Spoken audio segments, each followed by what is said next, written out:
to our house in the Oh my middle gosh. of the No, street. don't. Welcome everybody to the podcast. Chase, listen, you got to stop with the trolling on Twitter, okay? That kind of stuff, that's what I'm talking about. Okay, listen folks, he went on to I commented on a random post and then this guy proceeds to keep my house. That's what you were missing. You should have done it that way, you bastard. Anyways, welcome everyone to the Chasing Larger Sports Stories podcast. Fantastic intro to this episode. It's going to be a little bit of a shorter one today, but mainly because we talked about almost everything on Wednesday. So, but there we go. We still have some stuff here that happened from the Thanksgiving games, some stuff that is projected to happen over the next several weeks. And then we're going to talk about our week 12 predictions for the remainder of the week. We did pick the Thanksgiving games. We both picked all three correctly. So we will add that to the list and we will continue as we move along. But let's go ahead and hop into the first topic. And that involves Jameson Williams, Chase. The Lions are going to get their first round rookie wide receiver expected to be back to be activated at week 13. Whether or not he plays fully and how much he does, that still remains to be seen. But it is expected for him to be back and ready to be healthy within the next 2 weeks. How much of an impact will Jameson Williams have for this Lions team immediately after his injury? I think a lot. I mean, they've been rehabbing him for a while. They said that he could have been ready to go after their bye week, but they pushed it back even more to make sure that he was like fully healthy and ready to go. I think that they're going to shoulder a good workload for him, and being that like true solid number 2 weapon right next to Amon-Ra St. Brown, it's going to be dynamic. And with the way that the Lions have been playing recently, having DJ Chark there, now having Jameson Williams back is going to add a little bit more dimension and speed to this offense that the Lions were missing. And I think that that's going to be the one thing that, they are looking extremely excited for going forward, because he could be that final missing piece that they're looking for to get them into that final playoff push. And with the NFC being a little weak, it could help them. Absolutely. When it comes to Jameson Williams, I mean, what was the critique on him? Right? The speed demon, right? He's got the speed. He's got speed unlike, most other guys in the league, right? I mean, when you're talking vertical and being able to run at quick bursts, I mean, this guy, there's just barely any guys that can keep up with him. So, of course, with this offense of the Lions, which is already averaging around 30 points a game per this year, I mean, adding another big vertical threat to this already improved offense is just another thing that matters a whole lot. And of course, Mitchell coming in saying doubt he makes a difference. That's fine, Mitch, but I really do think he makes a huge difference because it opens up so many other things on the playbook. Amon-Ra St. Brown is a great guy, but they don't really have that true vertical deep threat guy that can, be able to make plays. Now, how much he plays, that's left to be determined, but we'll think about how that goes. But let's move into another wide receiver here, Chase. And we got to talk about OBJ. All week, it has been about OBJ. OBJ's coming back. He's almost completely healed at this point, and it's coming down really close to the wire here.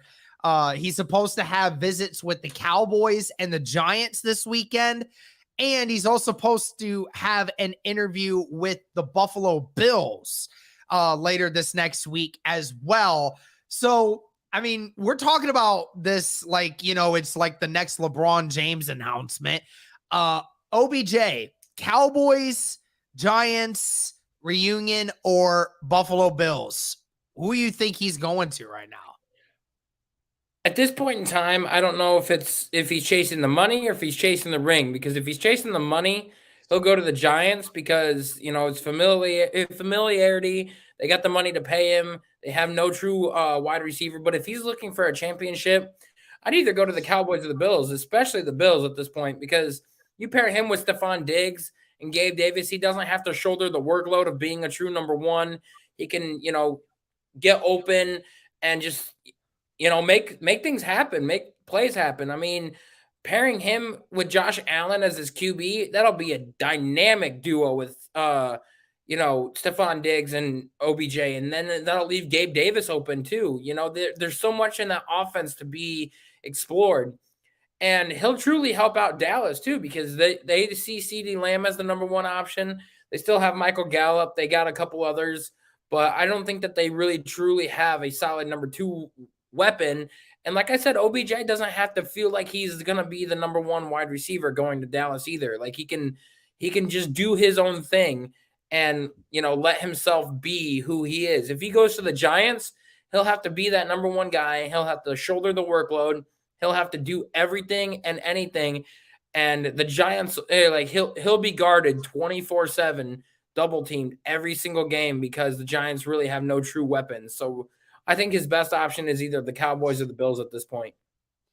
Yeah, I mean, the Giants, I mean, obviously the only reason you would potentially go to the Giants is one, they may be offering him the most money. Second off, like you said, he was there for many, many years, and he's been the number one with the Giants for many, many years. He built his reputation of a player there at that organization. Had one of the greatest catches. Yeah, he's been widely renowned as Mr. Sticky Hands, like that sort of thing. And of course, like with what the Giants are doing now, right? Like the way he left the Giants, I think was something it's something about it. Like there was a disdain between him and the way he left it, right? He got traded, obviously, and it felt like sometimes he didn't want to be there because of, who was getting the blame for how the season was going that at the end. Maybe now with new direction, new head coach, new leadership, how this team is performing right now, maybe he does want to bear more of that responsibility. Who knows? But like you said, with the Cowboys and particularly the Bills, it provides you the best chance to win that championship. And on top of it, not having to bear all the workload that, he may not want anymore, right? He is 29 years old. I don't think he really wants to be the focal point of an offense anymore because he's been that way for so long. I just don't think he wants to do that now. But like you said, just being that number 2 or number 3 wide receiver. I mean, we saw him do it last year with the Rams, and it turned out really well for him, to be that number 2. Not being the number 1, not getting the majority of it, but in certain situations, you could rely on him to make some plays. And that would be perfect for either one of these teams. Now, if you had to do a coin flip, which one do you truly believe he goes to? Buffalo. I truly believe that he'll go to Buffalo just because the Cowboys have not made any noise in the playoffs in years. They have not made any leeway, any sign that they were going to go to the NFC Championship or the Super Bowl in years. Now maybe he is the missing piece that they need because their defense is a lot better now, and they'll have the 2 offensive weapons. But I think the Buffalo Bills are an all around perfect team. The only thing that they're missing is a running back, and I do think that having OBJ paired with Gabe Davis and Stephon Diggs, like that is a triple threat if I ever see any, and they could be in potential or like in contention for the best wide receiver core in the league outside of the Bengals. So, well, I mean, if you got OBJ, then that's the ultimate trio. I don't care what the Bengals have. That's the ultimate trio. Me personally, I think he's going to the Cowboys. Different story. I know maybe it isn't his best chance, but I mean, when it comes to the NFC, you absolutely have a shot to win the Super Bowl with the Dallas Cowboys because, it seems like on the AFC side of things, even though the Bills definitely have an elite offense, it doesn't seem like the Bills are like in control of anything right now. I think that since Dak Prescott is continuing to have a ton of talks with Dak, I think that he needs to go to the Cowboys. I think being that number 2, that number 3 receiver for them, I think it makes a whole lot more sense. And knowing the drama behind OBJ, I could just imagine what that would cause. I mean, that would be blockbuster for that kind of move. You know what I'm also hearing too during the offseason, Derek? What's that? That if OBJ stays healthy throughout this entire offseason, or I mean this entire season, and goes through the offseason as well, he's gonna go to whatever team Jarvis ends up going to. So Interesting. like there's been talks that they both are thinking about going to the Baltimore Ravens. That'd be pretty funny. Team up with Lamar and finally give him the wide receivers that he needs. So that'll be interesting. But let's move on. Going to Von Miller now. So Von Miller in the Buffalo Bills game against the Lions was feared to have torn his ACL. Thankfully, after testing, that was not the case, although he did have a sprain in his knee. So that's a big question mark. What did my brother say now? Okay, Mitch. All right. We're not going there. Okay. So basically, Von Miller is expected to at least miss some time. We don't know how much time that is, but it could be this week. It could be multiple weeks. But how much of an impact does that mean for the Buffalo Bills, especially their defense, which is already kind of dealing with a few injuries already? Yeah, their defense was decimated a little bit. I know that they got Tre'Davious White back this past weekend. They got Matt Milano back in that linebacker core, which is huge. Jordan Poyer came back as well, so that is awesome for them. They are missing Micah Hyde for the rest of the year, so that is a big blow into the secondary as well. But as far as the defensive line goes, they are going to be hurting for a little bit. Ed Oliver was like questionable coming into this last game. He ended up playing. AJ Epinesa, their second round edge rusher that they got last year, has also been questionable. Greg Rousseau is their only other guy that I can really think of that's going to put a lot of pressure on. So Von Miller was that key piece that was holding that defensive line together, and the one that was like making the big plays when it came down to it, him and Ed Oliver. Now it's just going to be focused on Ed Oliver and Greg Rousseau on that defensive line until Von can come back. But on the bright side, if Von ends up missing just a little bit of time and he can come back for the last 2 games, and including the playoffs, it's going to be, the best thing for the Buffalo Bills. I'd rather have him sit out now and be healthy and ready to go for the playoffs rather than making him just sit out the rest of rather than having him miss time. Yeah, I mean, they definitely will need him back. Being in this situation with their defense right now, I mean, they need all hands on deck right now as they try to continue to build on this push to the playoffs. And, their defense has been struggling a lot. And on top of just having all these guys continue to get hurt, they're trying to get Tre'Davious White back. He's coming back finally. If Vaughn can only miss a couple weeks, then that would be great for them moving forward as they're trying to start making that final push towards the playoffs.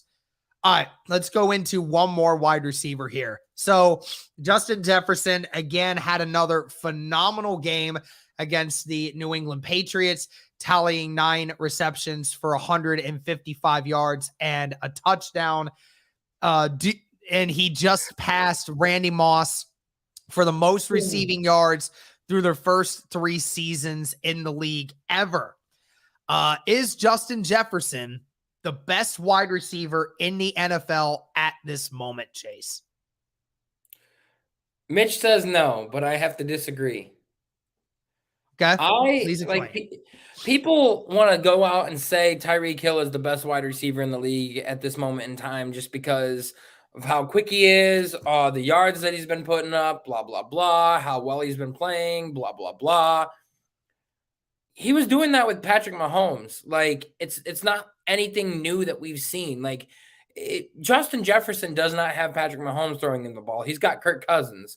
Granted, Kirk is not a bad quarterback by any means, but he's not a guy that's going to sit here and win you a championship. I mean, like the Vikings' true testament to how good this team was or is supposed to be was the Cowboys. And the fact that the Cowboys put up a 40 burger on them goes to show you that Kirk Cousins is not ready for the big show, which means if this Vikings offense is going to go anywhere, they're going to need to look at future options at the position that he's at. But going into Justin Jefferson, what he's been able to do in such a short amount of time, passing OBJ and Randy Moss's record for the most receiving yards in the first 3 seasons, has been spectacular.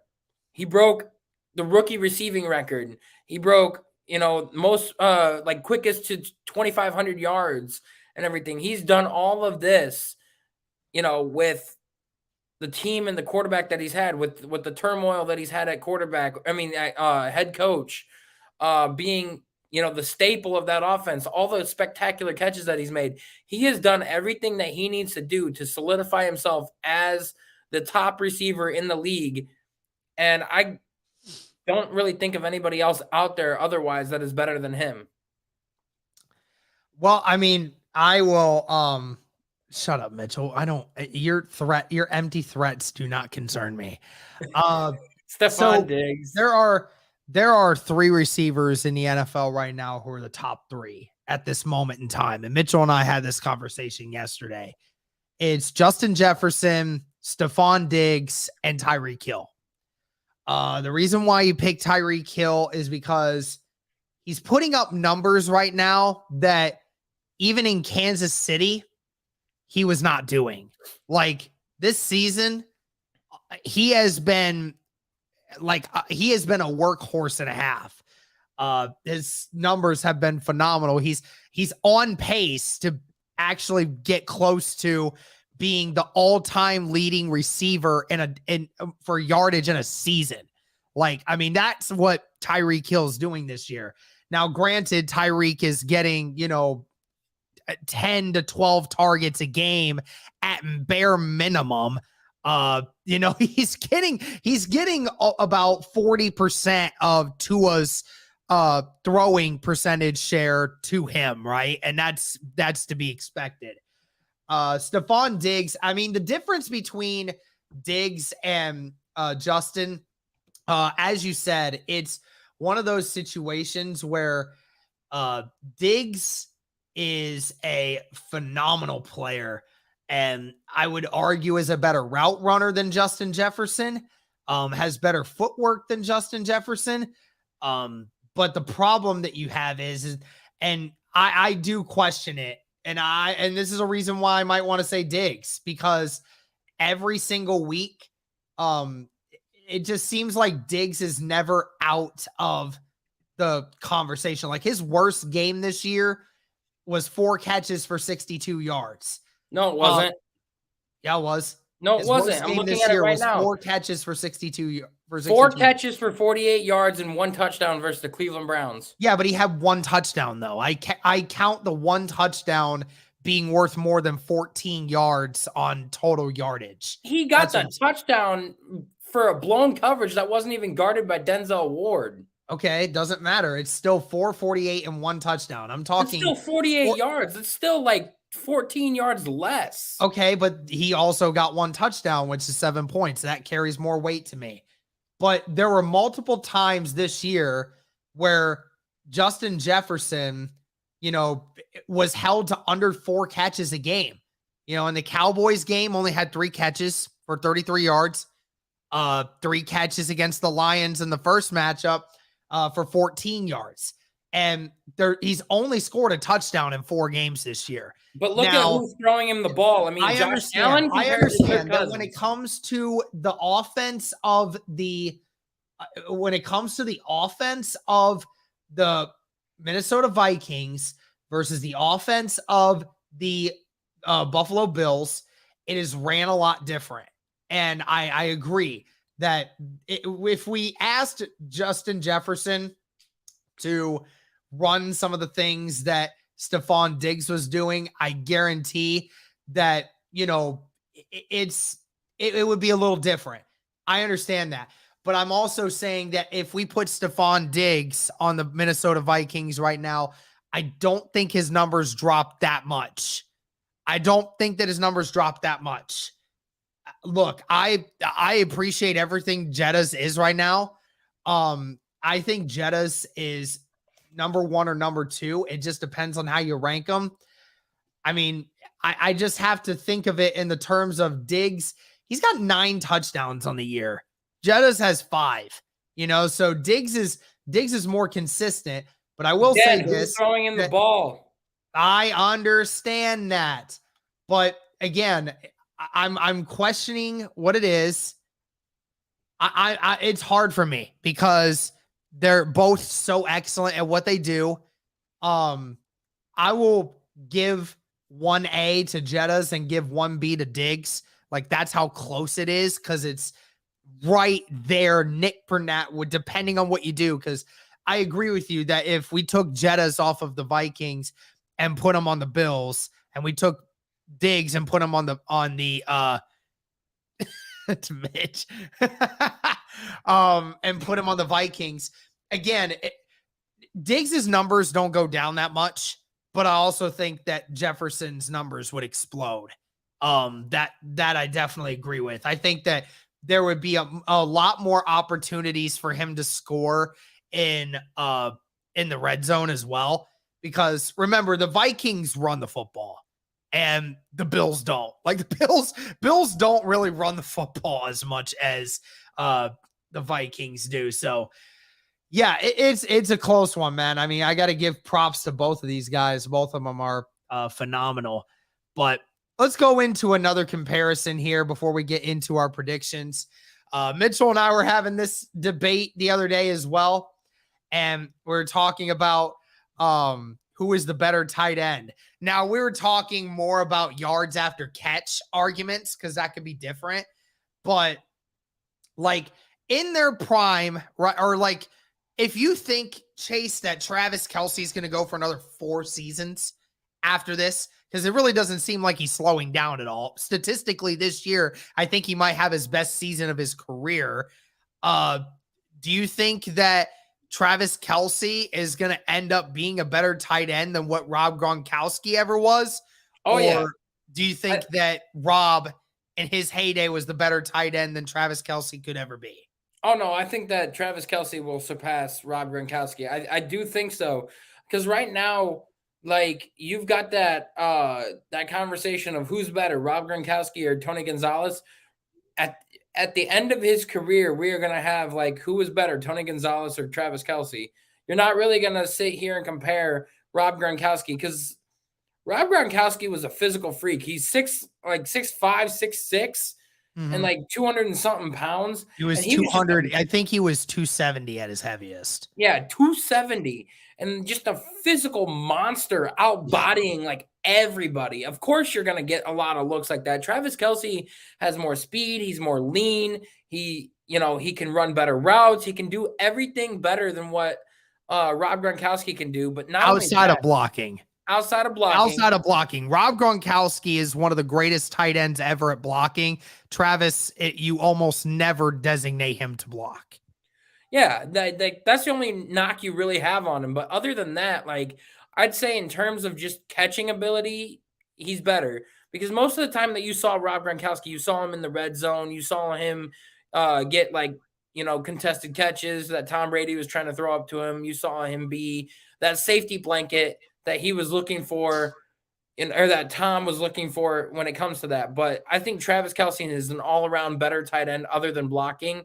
And, I think that in the end of his career, we're going to talk about Travis Kelce being one of the greatest, if not the greatest tight end. Yeah, I mean, when you look at what we're talking about with, like, when you look at Rob versus what you look at in Kelce, I think about it in the stance of, okay, so I look at Rob and I think of what Shaq was to the NBA. Like, the most physical specimen of all fucking time. Like, 7'2", 310 pounds, just a monster in the middle that could not be stopped. Like, in his peak, in his dominance, there was not a force alive on the planet that could stop Rob Gronkowski at what he was. But when you look at it from the other side of things, he got hurt really quickly because, that size, right, that wore down on his body a lot quicker than what it probably should have for a lot of other people. But obviously what Kelce is doing in the same number of years now as Gronk, I think he's been in the league for almost as many years now, and he has shown no sign of slowing down. As a matter of fact, it feels like he's even gained another gear. Just how they're able to use him, right? He's a different kind of player. He's specifically designed for passing. And, again, blocking is an integral part of the game when it comes to tight ends, but of course it's not the biggest aspect. So I'm trying to think of a center that over the span of time was just consistently good and just really didn't drop off as quick. I try to think of centers like, Bill Russell or Kareem Abdul-Jabbar, guys like that went long into their careers and still put up good numbers.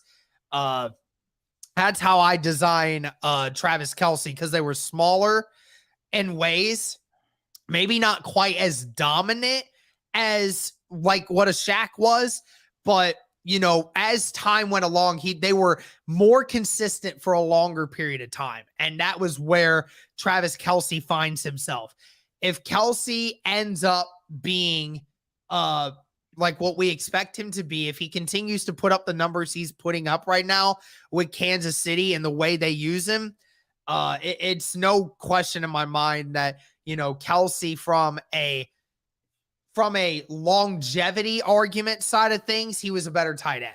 Now, most dominant, I would have taken Rob Gronkowski. Like if I had one play to say I want Rob to be, or Rob or Travis to be one-on-one, give me the one play to save my freaking life, I'm going Rob, because Rob in that moment, he had stone hands.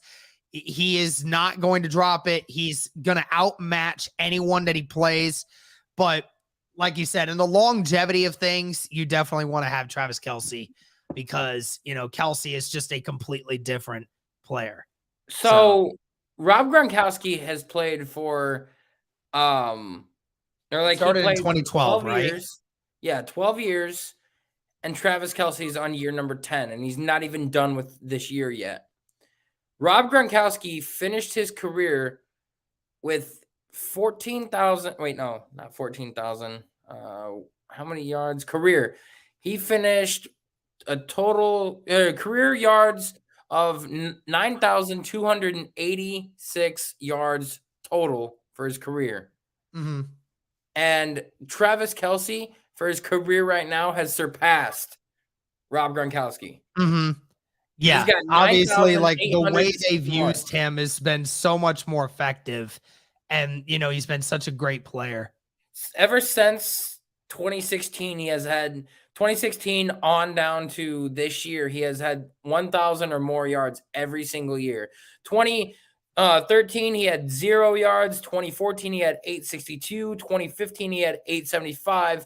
And then 16 from then on, he has had 1,000 plus every year, with his best season coming in 2020 with 1,416 for his yards. Mm-hmm. That's just insane right there. He has earned so many All-Pros, first team All-Pro, second team All-Pro, Pro Bowler every year, Offensive Player of the Year, you name it. Are you purposefully ignoring the comments that my brother's putting in the chat right now? Yeah. Well, not only that, I was looking at the stats. So, oh, good. But anyway, all right, let's go to the predictions, shall we? All right, we already picked the Bills, we picked the Cowboys, we picked the Vikings, so we're 3-0 heading into Sunday. Chase, why don't you go ahead and tell me your pick? What did he say? Nothing. Oh. Did you block him? For 5 minutes, yeah. Oh, okay. You blocked him for 5 minutes. Oh, my gosh. Don't do that to him. Good Lord. All right. Well, let's do this. Unblock him Broncos then. versus the Panthers. I'm gonna go Panthers.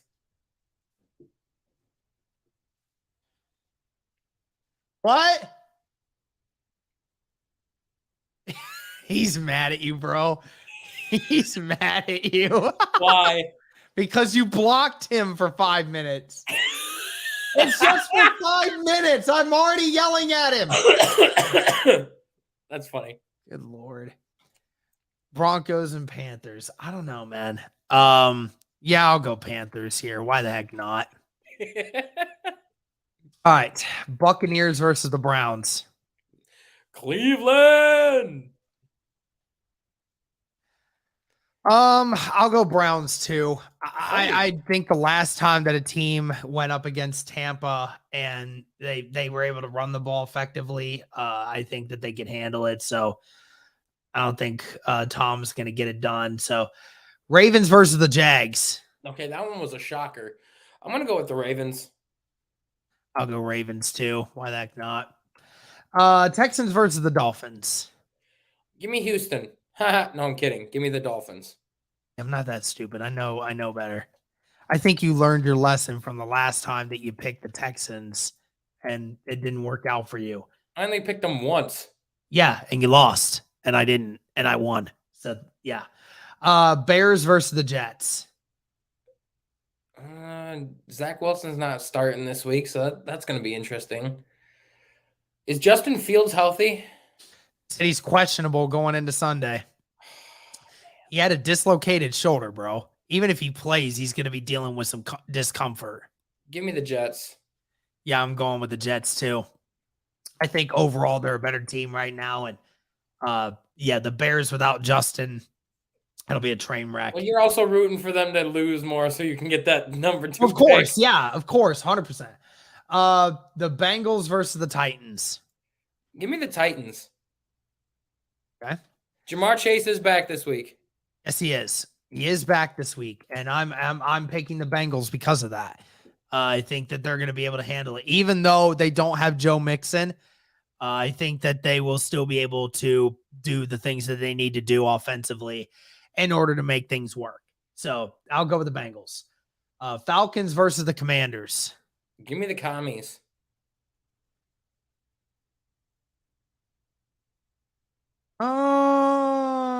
I'm going with the Falcons because I don't know. I don't know why, but I'm just going with them. So okay, Chargers versus the Cardinals.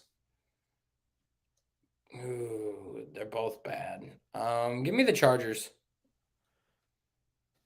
I'll go Chargers too.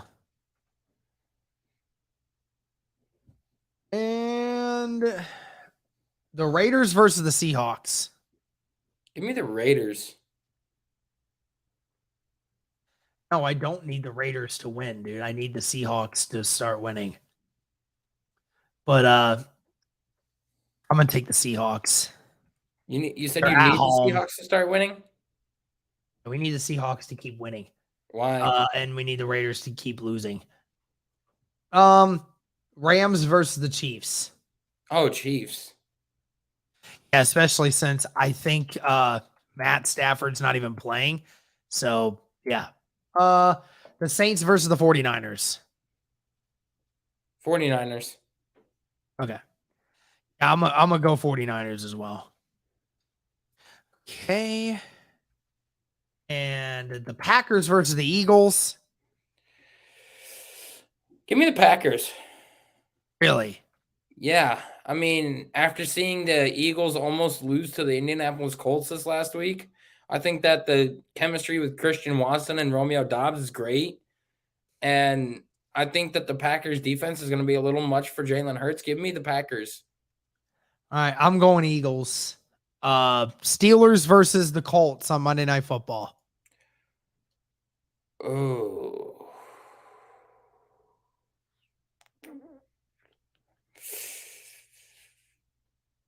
I'm going to go with the Steelers. Okay. I'm going with the Steelers as well because the Colts never play well against the Steelers. And they do have TJ Watt back, which is definitely a concern for me. And Welcome back, Mitch. Welcome back, Mitch. Yes, and rest in peace, Takeoff. Yep, 100%. Who's Takeoff? Who's Takeoff? One of the rappers, artists from the Migos. Oh, yeah. He was the one that died in Houston a few weeks back. Yeah. So, all right. Well, that's Dude, gonna all I know is the Colts also don't play well when TJ Watt is in the lineup either. So yeah, true. So, all right. Well, that's going to do it for this one, everyone. This is the Chasing Larger Sports Stories podcast. Thank you guys so much for tuning in. Have a good rest of your evening. Sorry about that, Mitch.